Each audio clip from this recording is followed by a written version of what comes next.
Hello and welcome back to another video. In this problem, we're told that some values of x and their corresponding values of y are shown in the table above, where a is a constant.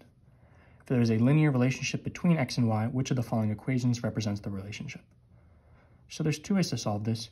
You go and try and find the slopes of these equations and correlate it with the slopes of these, and then try and see, okay, which of these lines up and with the rate of change of the data that we've been given.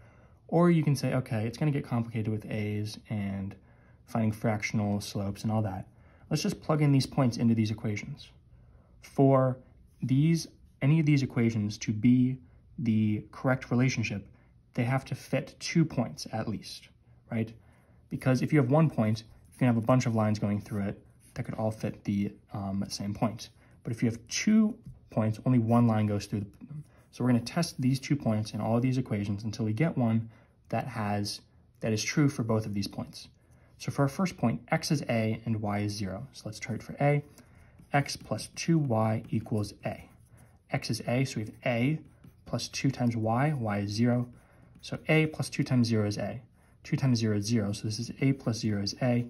A plus 0 is a is equal to a, so that checks out.